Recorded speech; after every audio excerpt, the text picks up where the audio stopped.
Halo semuanya, perkenalkan nama saya Muhammad Rena Zaidan.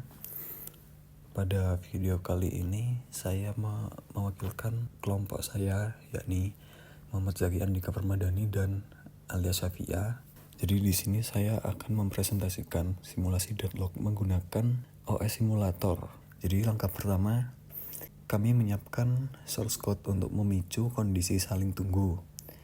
Jadi di sini kami membuat 4 program yang masing-masing mengalokasikan sebuah resource, kemudian menyisipkan perintah wait dalam kurung 3 untuk memberi jeda sebelum akhirnya mereka meminta resource kedua. Jeda ini digunakan untuk memberi waktu bagi sistem operasi beralih mengeksekusi proses berikutnya sebelum resource kedua itu sempat diminta. Kemudian keempat program ini kami compile dan muat dalam memori. Lalu setelah keempat program tersebut berada di memori, kami masuk ke tab OS Control untuk mengubah program tersebut menjadi proses. Dari program 1 hingga 4 secara berurutan kami ubah menjadi proses sampai semuanya masuk ke dalam ready queue. Kemudian saya tekan tombol start dan kemudian kita amati jendela sistem resource. Jadi di awal eksekusi, P1 sukses mengamankan resource 1 atau R1.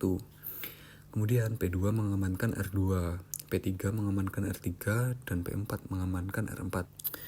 Kemudian indikator berubah menjadi kuning yang berarti allocated. Setelah jeda 3 detik, P1 itu meminta R2, tapi R2 sedang ditahan oleh P2, jadi R2 pun berubah menjadi merah dan P1 terblokir.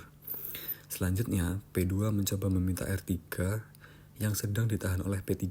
R3 menjadi warna merah, P2 pun ikut terblokir.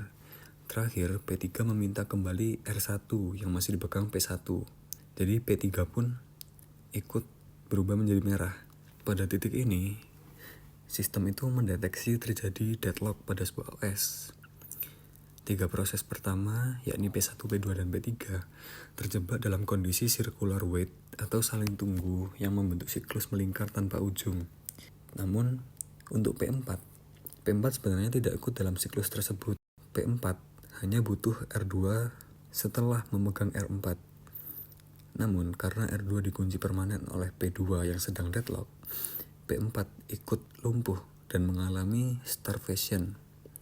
Jadi, simulasi ini membuktikan bahwa kelemahan sistem operasi menangani hold and wait tidak hanya memastikan proses yang bermasalah, tapi juga melumpuhkan proses lain yang tidak bersalah.